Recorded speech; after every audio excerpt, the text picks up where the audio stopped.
Right, so Keir Starmer and his increasingly more and more rancid Labour Party do seem to be absolutely determined to make themselves as unpopular and unelectable as possible, with as many demographics as possible, and assaulting our civilian and citizen rights to redress and to hold institutions to account goes to the heart of that.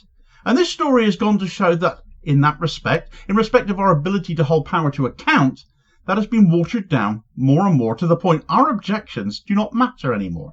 And even when we win, we can still be dismissed out of hand. This is the story at the crux of the WASPI women, but it goes beyond that. It is a bigger story than just about them, and a bigger concern, because where they have, as mainstream media have very much been amplifying, lost their compensation despite winning their case with the ombudsman, Starmer's Labour are the ones who have turned winners into losers by refusing to pay up.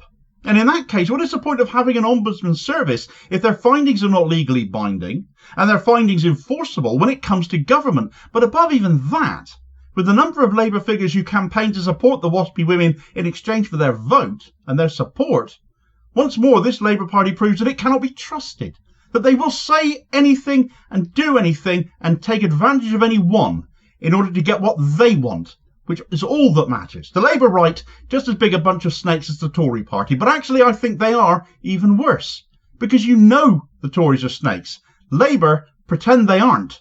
They can't even be honest about that. So now you have to be honest with yourselves and decide if this shambolic and wicked government is still acting in your interest, and if not, why would you ever vote for them again?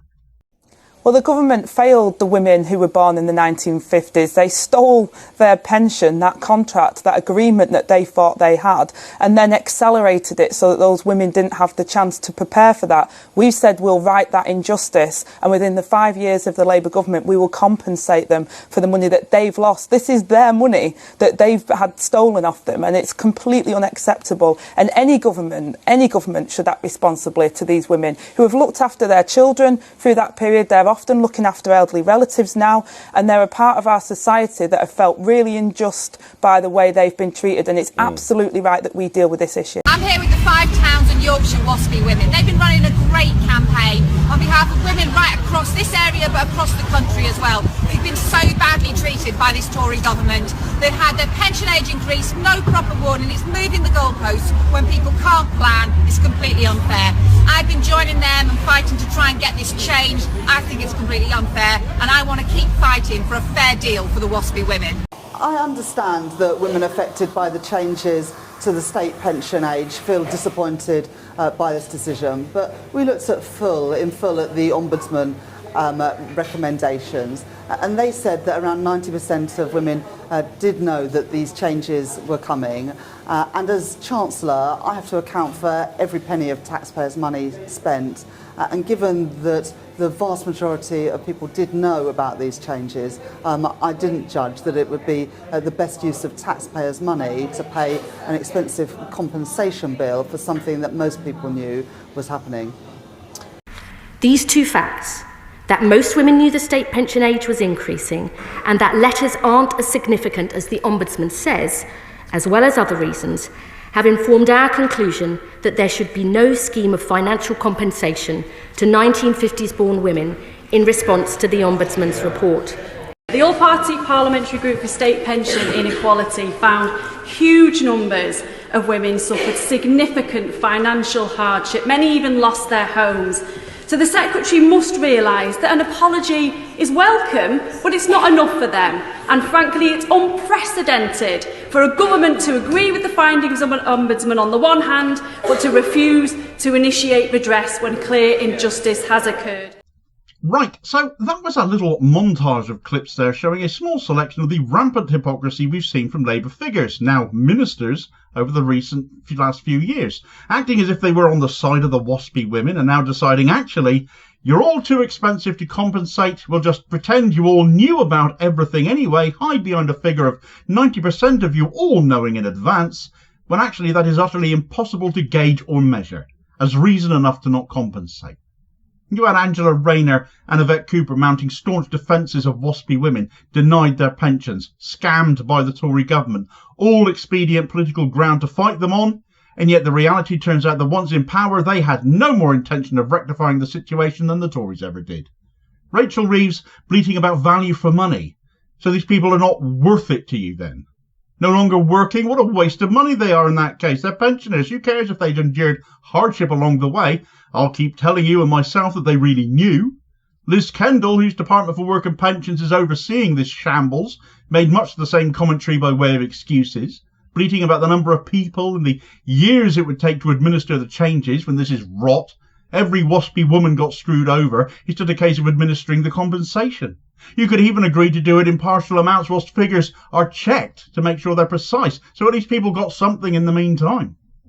She might not have been the boss at the DWP at the time, but the DWP was found guilty of maladministration over the pensions of 1950s women, and to refuse to rectify that upon that finding being found is astoundingly inhumane, not to mention completely undemocratic, and not to mention functionally doing the equivalent of pouring napalm all over your political careers by doing so. Rebecca Long-Bailey pointed out that despite government denials, women have suffered hardship. They have lost money. Some have even lost their homes over this farce. It demands restitution, and it shouldn't be permitted that a government can deny that once an ombudsman decision has been handed down. Much the same commentary has come from the likes of Jeremy Corbyn or Stephen Flynn and other progressive politicians too, few as they are on the ground in our parliament.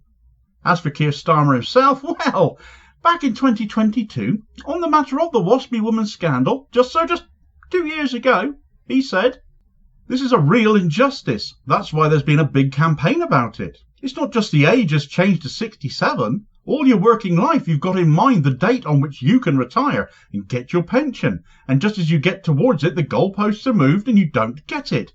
And it's a real injustice. We need to do something about it. That wasn't the basis on which you paid in or the basis on which you were working. We have a government that has its fingers in its ears. And now that you're in government, it's you going, la la la, I'm not listening, with your fingers in your ears, isn't it, Keith?" What has he said now to those 3.6 million WASPI women denied their pensions on their due dates? That he's going back on his word? Like that's even something new? Because the compensation package would apparently be, in his words, a burden on taxpayers. So the WASPI women are a burden then?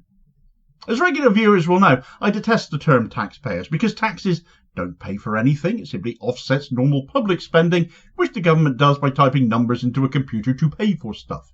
Functionally, it's Thatcherite nonsense, and is a term that has to go the way of the dodo. But what Starmer is really saying here is that these WASPI women are a burden he doesn't want to saddle with debt when he's promised billions to Ukraine for as long as that takes. That example might not be the first that springs to your mind, but it does mine. And it's not that I don't agree with sending aid, but it shows the government wallet is bottomless when it comes to certain choices they choose to make. And this is a choice the government are also choosing to not make.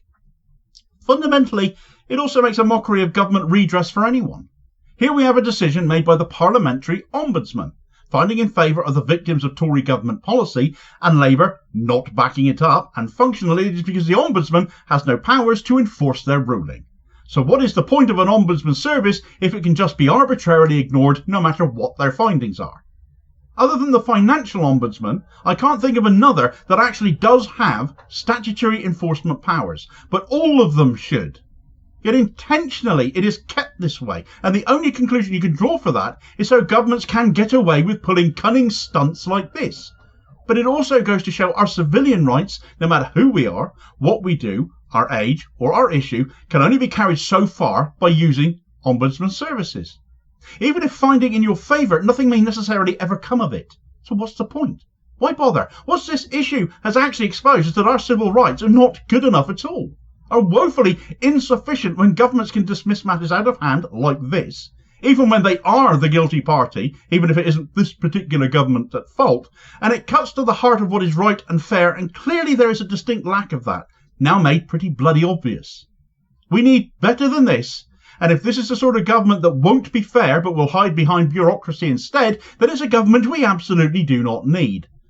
Since the retirement age was put up, the government has saved £181 billion in pension payments. To recompense these 3.6 million WASPI women would cost just £10 billion of that. So the saving is still absolutely massive, even if you do put matters right. If that isn't the biggest argument for settling this, I don't know what is. And it also shows what an uncaring, unfair and vile government this Labour maladministration is. To say this is a government we don't need, I don't think is a surprise to anyone anymore, though Labour sorts will no doubt continue to live in denial about that. But Labour politicians clearly aren't. And one reason I dare say they feel so confident in riding roughshod over WASPI women is that they're also attempting to deny us another of our civil rights by denying many of us a vote in May's local elections by attempting to kick them down the road in the name of reforms. Their excuses do not stand up to scrutiny on that either, however, as this video recommendation will explain all about, as your suggested next watch. Please do also hit like, share and subscribe if you haven't done so already to help support the channel. It is very much appreciated, and I'll hopefully catch you on the next vid. Cheers, folks.